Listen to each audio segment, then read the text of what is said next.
All right, y'all. We are live. We are recording. It is Patreon Tuesdays. Let me get centered here. There we go. Hey, y'all. It's Patreon Tuesdays. It's Amber, aka Watch Amber. Woo!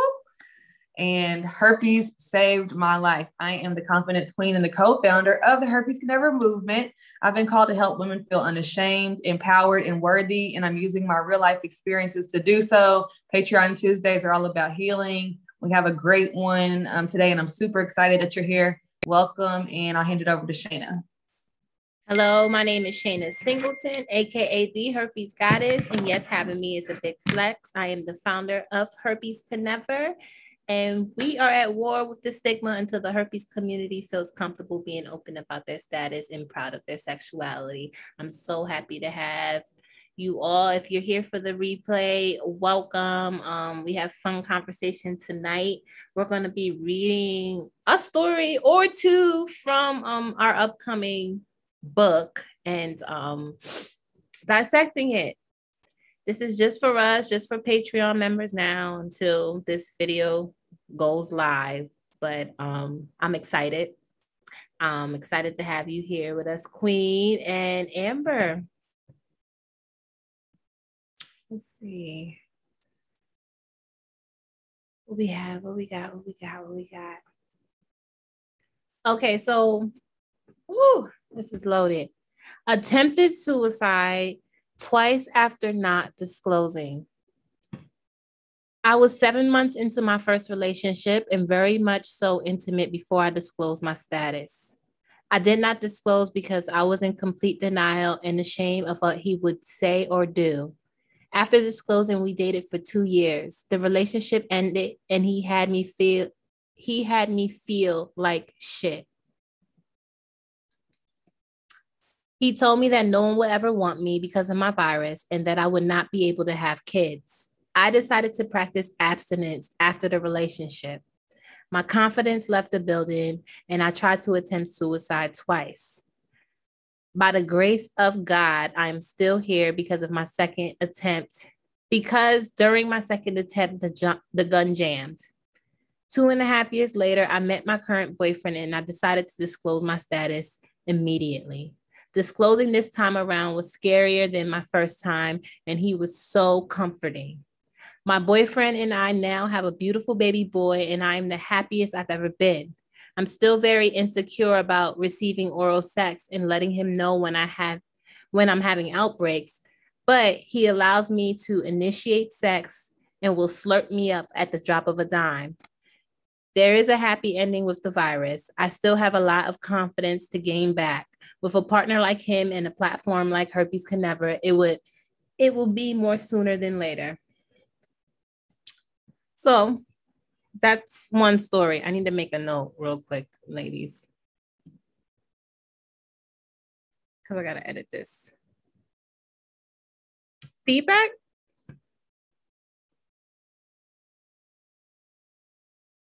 Oh, so you're just not going to say nothing? Ain't nobody going to say nothing? No, I thought that it was cool to hear her story, and I think that a lot of people can relate to like feeling my life is over. And I think the guy was an asshole, but it also goes to show, like, in my opinion, at least from the few times that I have disclosed, it seems like it's better to tell people up front. It is better. I mean, the feeling of not disclosing to somebody is way, way, way, way worse than the feeling of disclosing to somebody. One thing that I took from it was how she mentioned she started the relationship and didn't disclose. Then she goes 7 months into it, but she never really tells us when exactly she disclosed. Then she goes 2 years later, we ended the relationship and he made me feel bad. But she doesn't talk about his reaction, finding out that she's been hiding herpes from him for this long. You know what I'm saying? Like, she takes no accountability for her part in how she felt at that moment. And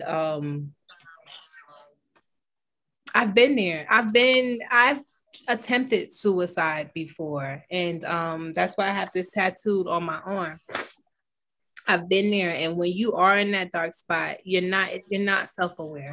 You're not taking accountability. You're kind of like falling down this tunnel of darkness, and it's kind of hard to see positivity or light, or to see anything that is. You see everything against you but yourself. You see everything attacking you but yourself, but your ego, but your own demons. So I did catch on to that. Amber?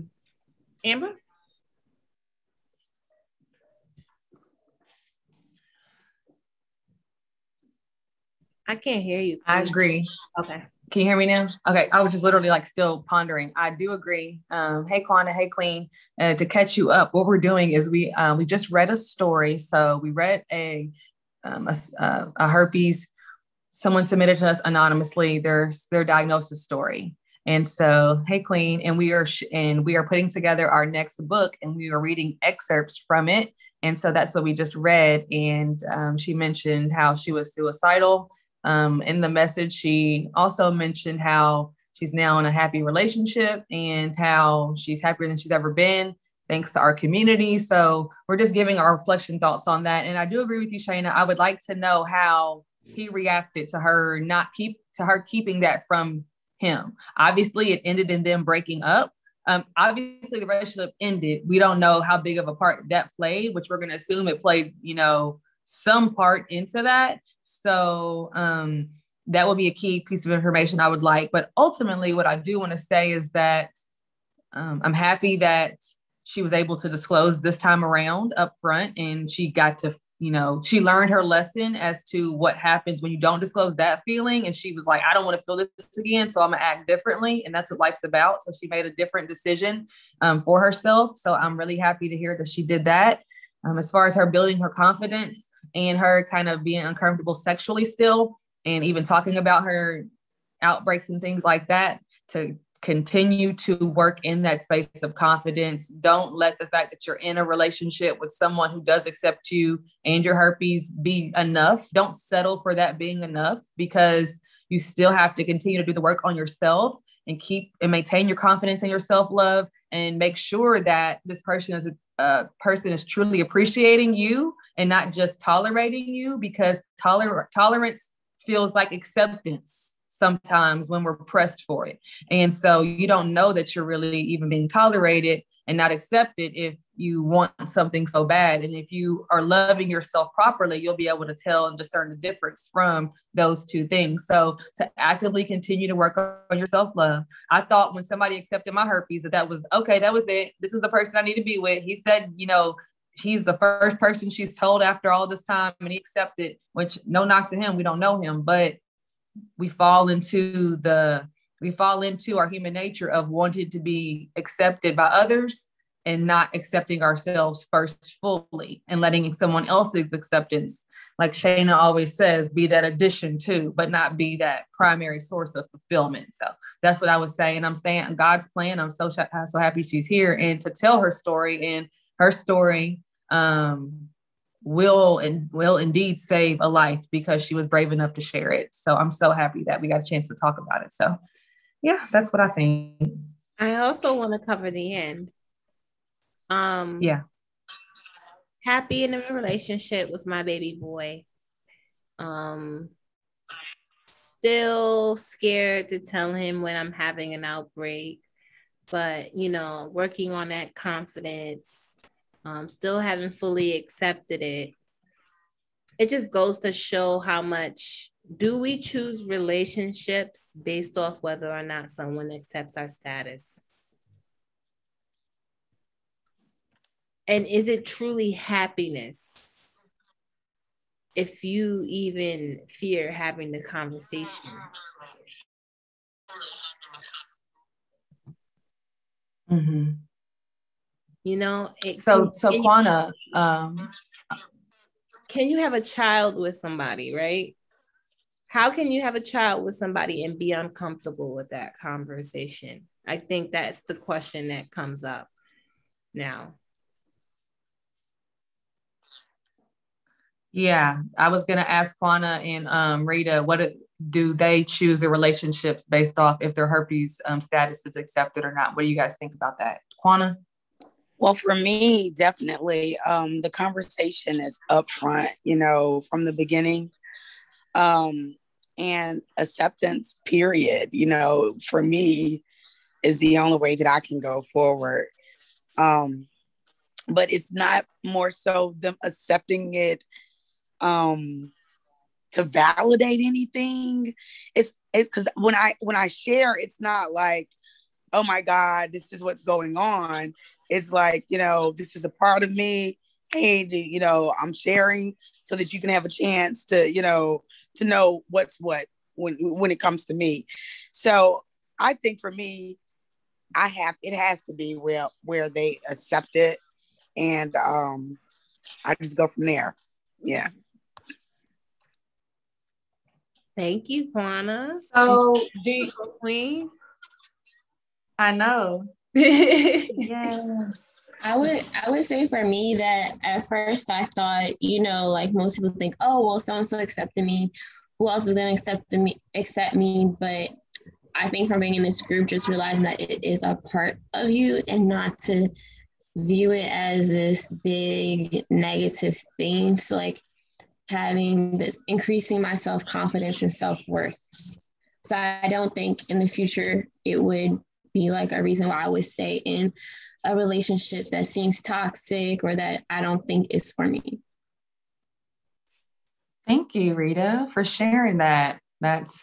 We all literally feel one way or another kind of the same way. Yeah. I want to share a little bit of another story that I wrote down in the book. I'm not going to read it because Pages is acting funky right now. But the lady is actually married and her husband doesn't know that she has herpes. And they've been married for years and she's never told him.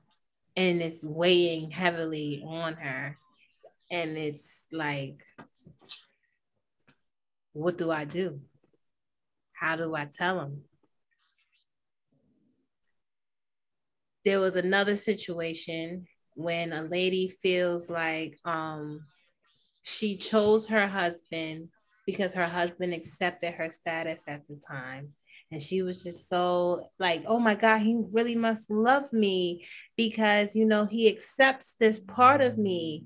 And now she's years into the relationship with her husband and she feels trapped. She's like, I don't no longer want to be with him. I'm not attracted to him. I stay with him because he knows my status type of feeling. What are your thoughts?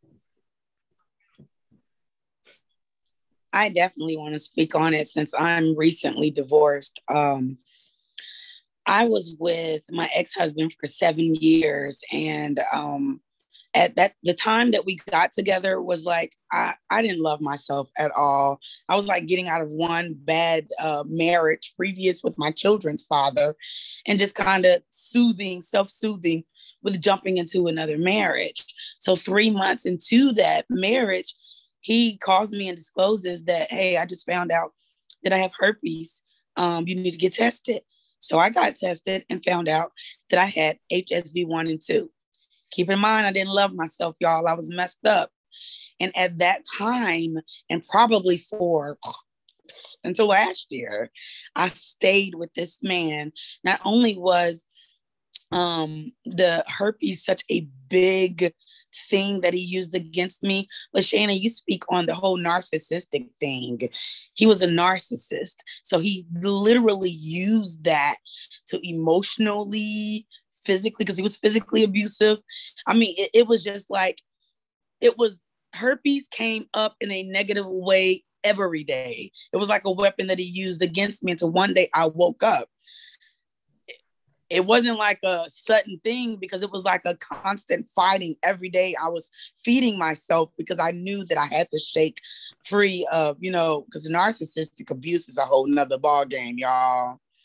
But I stayed because I thought, well, nobody gonna want me. He had fed me with so many things, and I had fed myself with so many things.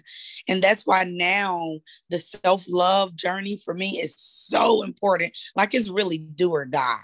It's like either I'm gonna love myself or I'm literally gonna die, because I've been there where just not having that, oh my goodness, it derailed me seriously for 7 years. Although the derailing led me back on the right track to where I am now. You know what I'm saying? So it's like, yeah, I've been there, stayed. And yeah, that's why it's important now for me to support the movement, to support it with the Herpes Could Never, because it's so many layers to it, so. Oh, wow. Thank you. You sparked a thought in a way. You was like, okay, herpes in a negative way. That's the note that I wrote down. When we go into our relationships with those negative feelings about herpes, it literally becomes the reality. The person who chooses and likes the fact that you're negative about your herpes feeds off of that. I'm gonna make it God. I'm gonna grow how she feel about her. I'm gonna make her feel worse about her herpes. I'm gonna make her feel like she need me because of her herpes. Exactly. Oh, it's so important to make sure you go into it positive. To make sure you accept it. Oh my goodness. So freaking important. Because then nobody can make your narrative around your herpes negative. No one who's with me make my herpes negative. It's gonna be literally impossible. Oh, the community needs that. All of us, we need that. We got to spread that. Yep. And that what Quana shared. Quana answered the question. She said, self-love is so important, because to answer the original question, Shayna, when you said, what are your thoughts about these two situations where one person disclosed and he accepted her, so she married him essentially, and one person didn't, they got married, and now this weight is weighing on her. What advice or what do you feel? And basically my response to the whole situation, their situations are so different, is though that it sounds like there wasn't enough self-love on both parts in order for them to have made that decision at the time that they originally made it. And then things just got progressively worse and snowballed. But it all came from a sense of they felt they were lacking something, or they needed this relationship more than they needed to accept and love who exactly they were. And that's what this is what results in acting, in that manner. Not herpes specifically, but more so you're looking up at your life and you're like, what the hell is going on, literally? Or you're looking at your life like you don't even know if you can get through your day. Like you're seriously at the point of not wanting to be here potentially. And that is you don't think you're going to ever reach that day when you make the initial decision. You don't ever see that, but that is a reality. When you don't love yourself enough, you can literally be brought down so low that you're like, what am I even here for? You don't control your life. I didn't control my life. With no self-love, my demons played me like a puppet. They were literally doing this with me. I had no control of my feelings, my reactions. Anything that triggered me controlled me. Any energy that came into my space, I became that energy instead of influencing the energy or being my own energy. Played me like a puppet. No vision. Blind, a zombie. This is a mental asylum. That's what life is without self-love. It was the same for me. It was even, I lacked a voice. It was like, I didn't even have a voice. Like, even outside at work, anywhere, I would not even stand up for myself. Oh. So it was a lot. That's why now it's that has to be pushed. Even I see the difference in even disclosing with confidence, just being confident. If you guys even look at my Facebook now and you go back 5 years, total difference, because now I'm living like, look, unapologetic. I love myself, and not only do I want to let that light shine, but I want people to know that I came from this place. And this is where I am now, and other people can get there as well. So yeah. Yes.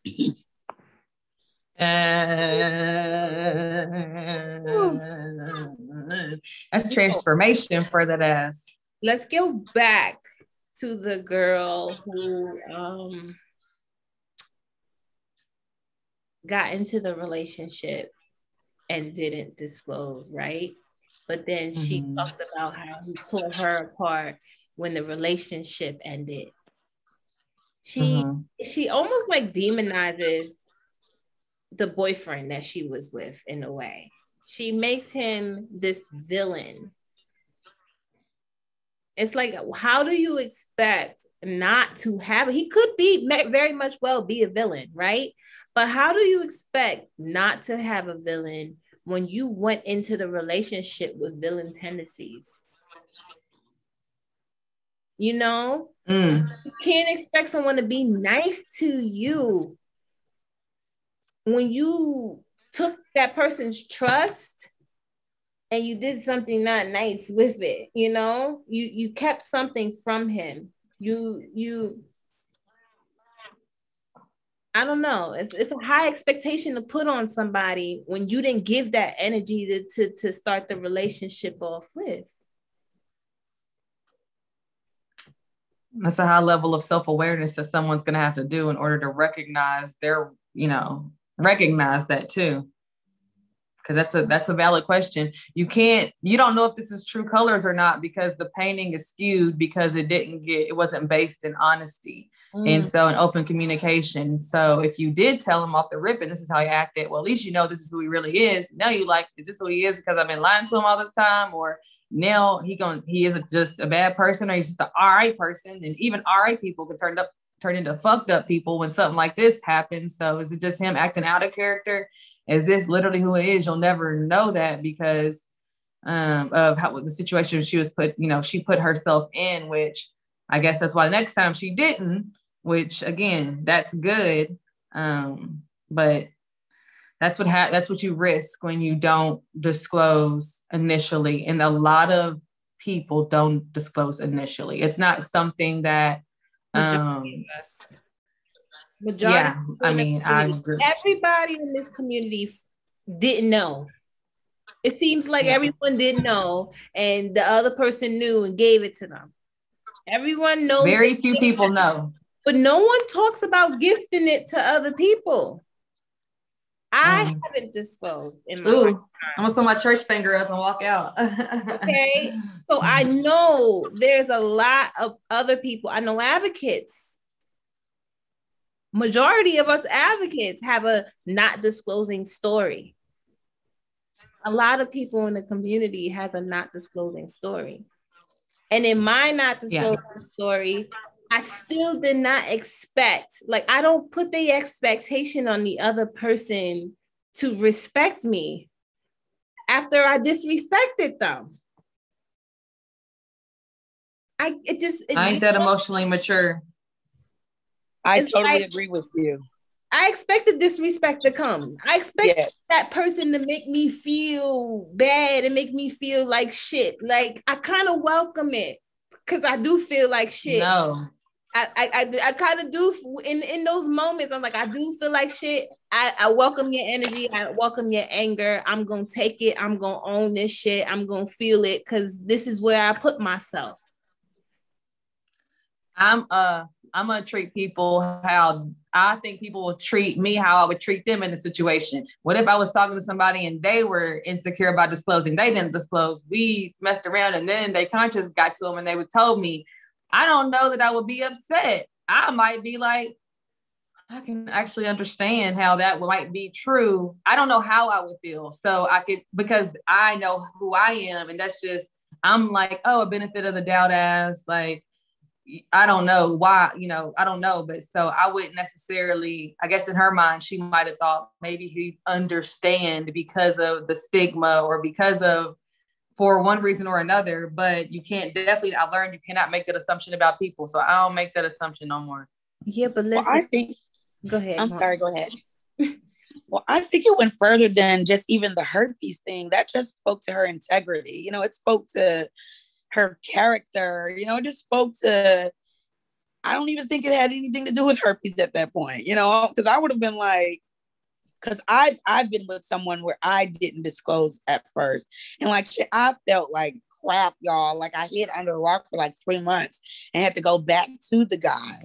Now, thank God that he was like, you know, very forgiving, but I was prepared for the shit, you know, because I'm like, come on now, you know, especially knowing that what I had gone through. But at that point, you should question my integrity. You should question everything. And I should be like, yeah, okay, cool with it. Yo. Amber, I think about you and what you just said, but then I also think about how you found out and how you became homicidal, right? So imagine if you was in a relationship with him and you didn't find out and he decided to tell you while y'all was in a relationship after y'all been having sex, oh, I have herpes. Would you have still been homicidal? I don't know. I don't think I would, because I don't think I was homicidal because of the herpes. I was homicidal because of how he ghosted me and how I felt played prior to, and how that came on the heels of the diagnosis. You know, like after basically not talking to her for a few weeks, I was like, well, I guess this is over. So let me go to the gynecologist and make sure I'm all good, because I'm not going to be sleeping with him anymore. And that's when I found out. And so I think it was just like the disrespect towards the end made me like, oh, this is insult to injury. But I can see what both of y'all are saying. I mean, y'all, all the perspectives are so good because they're all, you know, valid. It's everyone's own perspective. But like, I can see questioning somebody's integrity if they've lied to me for, you know, any time at all, especially being into a relationship with them. But I guess I can just understand why people lie. I mean, people don't even need a reason to lie.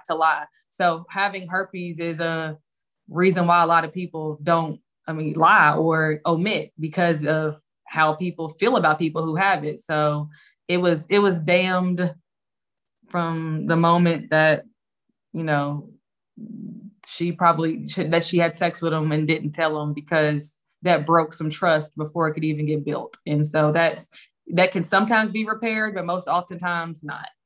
Rita, do you have something to say, Queen? Down there. Well, you're down on my screen, but I was like, do you have any feedback we want to include? I would just say that I could relate to the girl about like not disclosing. That kind of happened to me, because like I had sex drunkenly one time with this guy, but I told him like a week after, and it was really hard. But I don't know, I feel like it does feel freeing when you finally do tell somebody that you're interested in, and it's like, oh, wait, then lift it off. But yeah, I wouldn't have necessarily expected someone to have a good response, but I could understand why she omitted it. I remember in my sex portion of having herpes and having sex, and I remember sex being better with the person I didn't disclose to versus the person I did disclose to. And I'm thinking about it right now.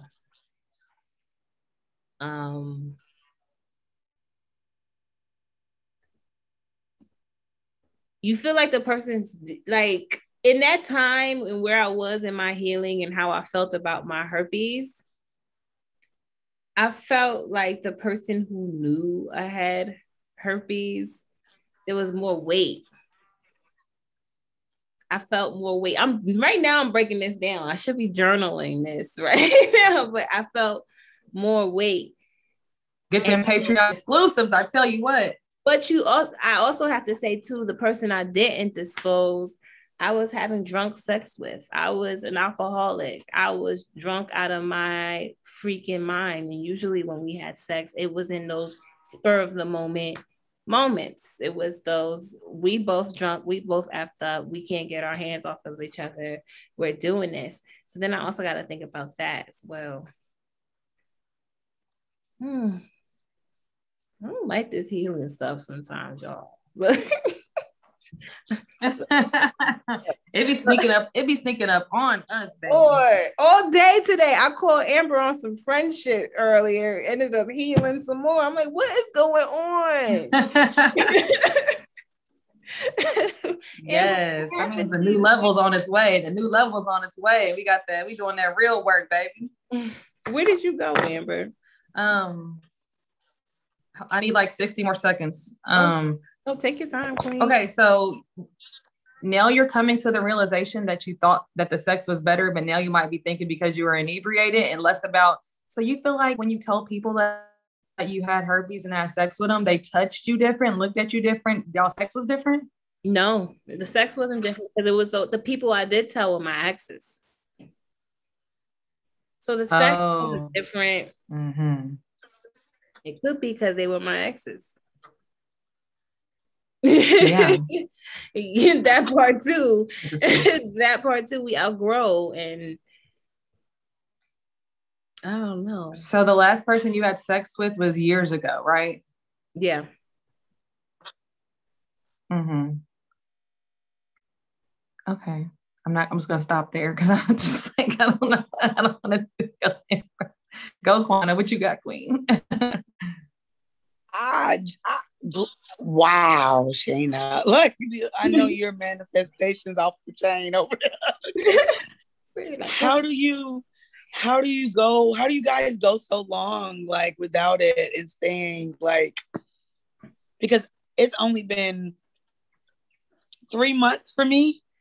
Plus I just had surgery and I am on like fire, like trying to get myself together and put the energy in another direction. Well, it's been 3 years. It's been since 2018 for me, since I had sex.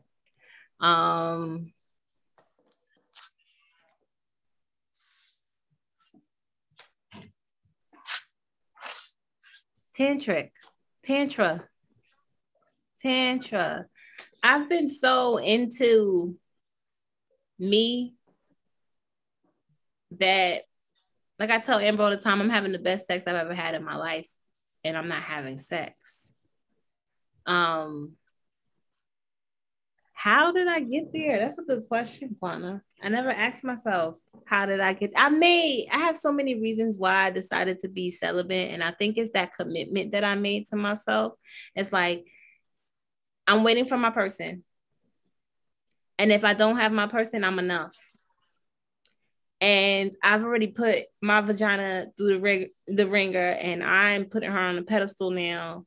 And I need somebody that can make me orgasm mentally before I even think about them touching me. So I've said that to myself so many times that it's my reality now.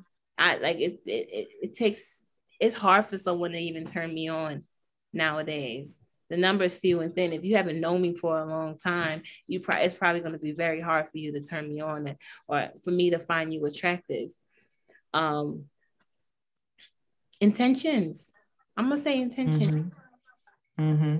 Intentions. I finally set intentions on my sex life, and it's extremely important to me. And I have fun in the play. I have fun with the outer course. I have fun with the teasing. I have fun with the cuddling. Like, I have fun having the friendships I can do that with. I can still do the face. I'm still fun. I can still do the FaceTime calls. I can masturbate in front of somebody. I know how to turn it all the way up without having the sex portion as well. So. I love that answer, Shayna. My answer is pretty much the same. Like when I made the decision to be abstinent, so I've been abstinent since like it's going on a year for me. Like it's over a year. So I think May or April was a year.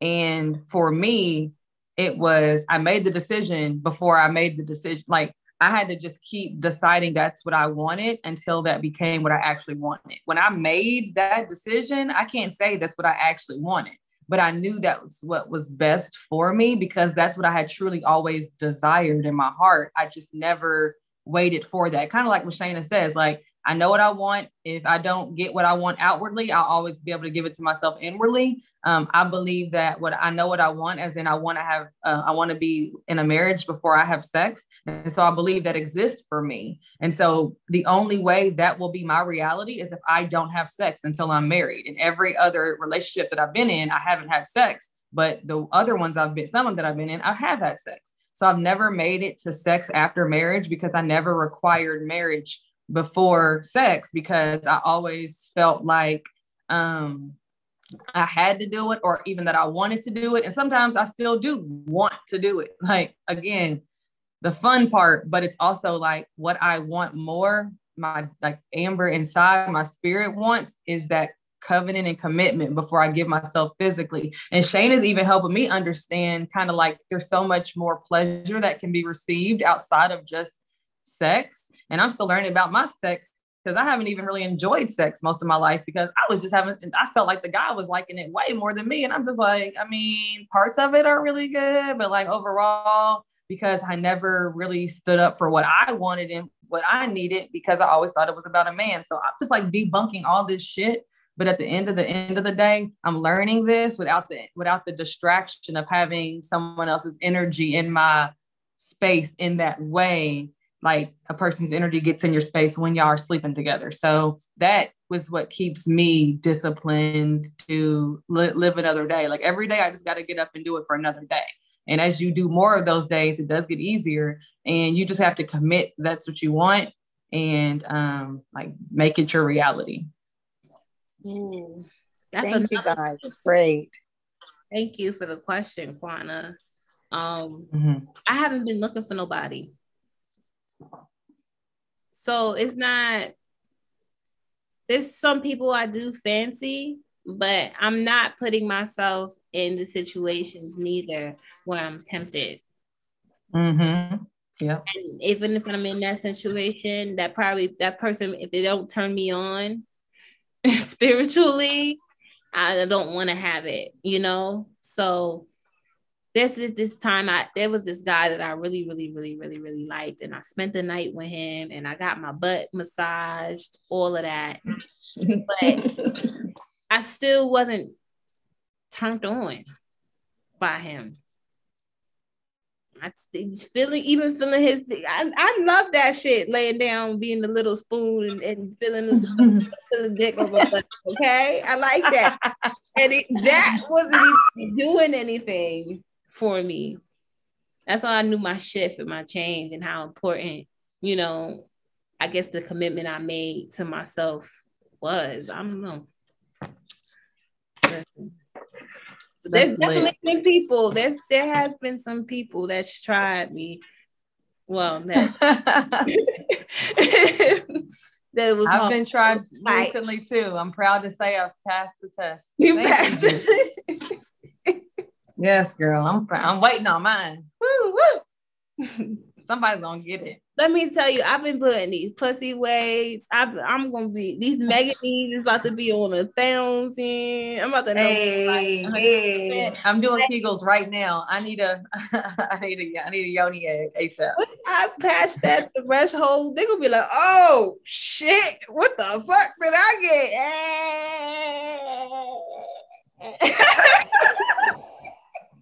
This herpes never hurry. I can't deal. Girl. Fuck my shit. Definitely not for herpes. I love y'all. It's going down. Is this Friday? I can't tell. It's not Friday. It's Tuesday. Tuesdays got literally off the chain. What the hell? I don't know if this one's it'd be like that. This might just be for the Patreon only. It's way too buck wild on Tuesday night. Way too buck wild on Tuesday night. Girl. Man. That was good. I enjoyed that. I loved that.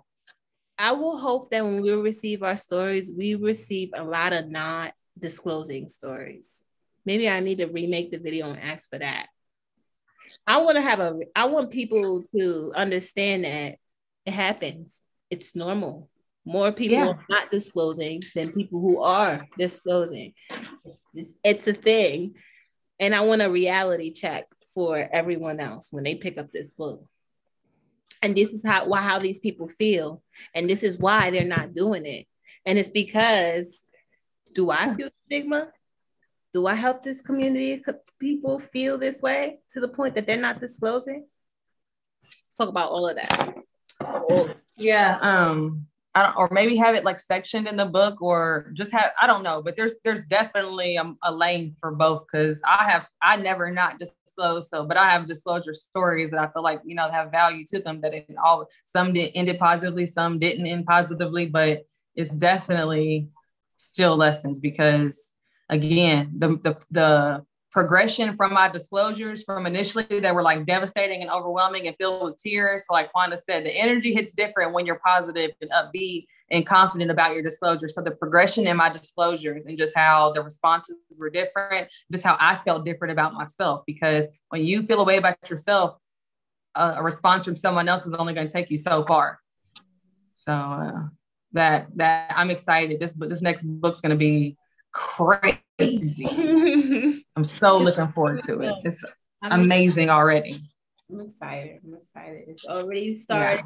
Yeah. We started it. Not hopefully, we'll have it this year. Yes. If Amber don't slow me down, we might have it next month. Look, hey, my new schedule started this week. Turn up. Amber gonna say, when we gonna have this book done, crazy?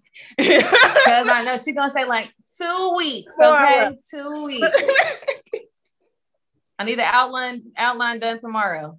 But that's why Herpes can never zoom in. Okay, we got to get our book club. Like that's coming in the month of May. So that is what we're gonna get on. So we got our second book. We're gonna have our first month book club. We're gonna have our first book club. We're letting people get the book, really promoting it a majority of this month, to plan on starting it towards the end of the month, so a lot of people can get it in hand. We're gonna do it for our tier 2 and tier 3 Patreons. So that's who's gonna have access to the book club. But the journal is really that's gonna be some hard hitting work. And so that our second book is definitely going to be a different type of book, not a journal, but it's going to be they're both very impactful in different ways. So I'm excited to get through this journal. I keep on looking at our book like, I can't wait to open it, but I want to do it with everybody else. So I'm just like, I've already opened it and looked through it, of course, but I can't wait to journal. I want to journal with everybody in real time. So I'm just like waiting. I still ain't get my book, y'all. Girl, it's at your mama's house. Yeah. You still ain't got your book. I still don't got my book. Yeah. I gotta order. Google's playing. I gotta get mine tonight. So I'm gonna have mine tomorrow. Yes, fun. I'm gonna have mine tomorrow. I'm ready. Finally get to touch it. All the work spent on it. Everyone's just boop, boop, boop. I'm like, let me see. It is a very surreal feeling. I can't wait for you to see it. How was that process for you guys? Of like, I guess, creating the book. Yeah. It was tedious, but we made it hard for ourselves. Let's put it like that. Like this second book is about to be so smooth because I know all the mistakes we made with the first book. That makes sense. Yeah. We did all the pages in the first book is off of Canva. So literally every line in the book it has been put in. Not every word, but every that's line, a lot. word, dart, heart, everything that's in that book has been put in by us. So yeah, I'm not doing that no more. I know, right? I'm gonna go write the docs. Write this new book and call it a day. Yeah. It started with an idea, you know. I think Shayna had the idea and just to come up with this journal, to this triggering type of journal, like this particular type of journal where we're going to ask you these questions that we pose and that we were posing on our clubhouses that, you know, people ask us during our Q&As. We would get these questions and then we would give people responses. And in the responses, there were these like triggering self-awareness reflection questions. And we were like, this is good. And it will be a great thing to turn into a book. And then the concept of having Shayna come up with a triggering set of questions and having myself come up one and kind of layering them throughout the book. And then even Shayna adding the idea of putting like our quotes in between each page to get, it's like a very positive, motivational, encouraging experience. So it started with an idea, and then it started with we set a date when we wanted to have our content done, and we pushed towards that date. We made that date happen by the skin of our teeth, waiting on me, but we made the date happen. And then we planned, okay, how many dates do we want to have it here? We literally set up time to work with each other on Zoom to, you know, hold each other accountable to build this, you know. So it just literally took an idea. It took setting a date. It took effort. And then it just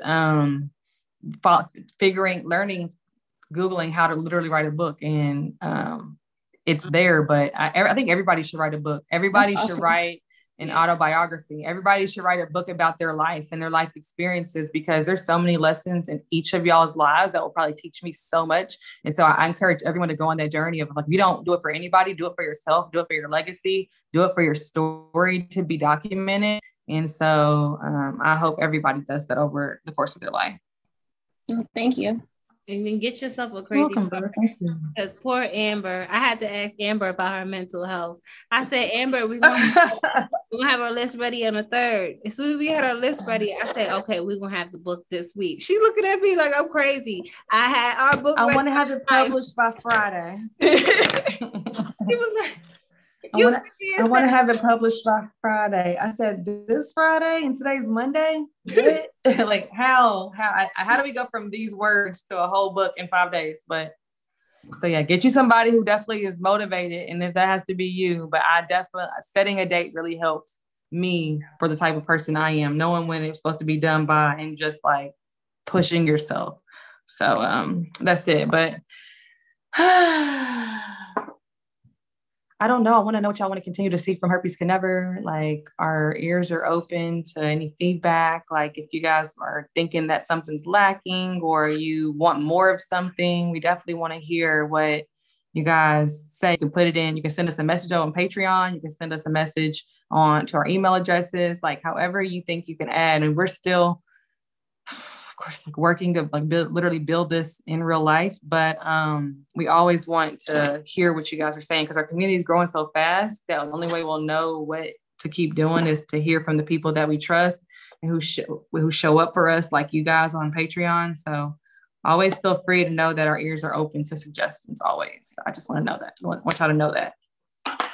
Do you want to sprinkle what we got in for July coming up? Want to sprinkle that in there? I think we should. You wanna I think we should give them a little some We planning a retreat, y'all. And we're bringing the community together. And we got some heavy hitters within the herpes community alone that has agreed to be a part of the retreat. So it won't no longer just be this advocate, that advocate, this advocate, that advocate. We're making Herpes Can Never the hub of advocates, so that if you find out you got herpes, you can come to us and you just find them up perfect for you, you know, and find yourself some help and some resources and everything that you need. So that's coming in July. We are in the middle of planning it. We have confirmed some big people. So yeah, I don't know what you want to add. You can add whatever, but I mean, this is a big step. We have so many people who are agreeing to support us and who are showing up, and they're going to be teaching and their expertise. It's going to be like a full weekend of healing and just education and support, and just hearing from so many different advocates who are already in the community and already have major platforms coming together under Herpes Can Never. Like Shayna said, like, if I'm not your cup of tea, if Shayna's not your cup of tea, some white man is your cup of tea. If you come to Herpes Can Never, we want to have a white man that might speak to you, but who's advocating in the community like we are, and who has the mentality that herpes can never, who has the mentality that the stigma wants the stigma to end in their lifetime as well. So just bringing everybody together under the Herpes Can Never umbrellas, y'all, it's happening in real time. We're so excited. Our community will know about it first, of course, and tickets will be on sale soon. The Patreons will be the first to know when the tickets go on sale. So just be on the lookout for that, but it's getting planned in real time. It's going to be an experience that I hope so many of our community can take advantage of, because it's going down. Yes, that's what I'll say. Yeah, that is fantastic. On the list, definitely. I'm so excited about this. Yeah, we're working on something major. It's so much separation. I don't know if y'all seen it, but it's like everyone with a herpes community has like their own herpes community. Right. And you're not talking about nobody else but themselves. No, we got to be gang in this. I want to say, I'm not playing. Rich don't believe I can have a parade, but we definitely having a parade. We definitely having a parade. He's just in New York. He just, he's had it for a long time, so he's a little bit in disbelief, but I'm going to make him a believer. We going to make him a believer, y'all. The community is going to make him a believer. I hope so. Our community is going to make him a believer. Yep. It's going to be in New York, and we're having Herpes Can Never parade. It's happening. It's done. Signed, sold, delivered in the name of Jesus. Amen. Amen. Amen.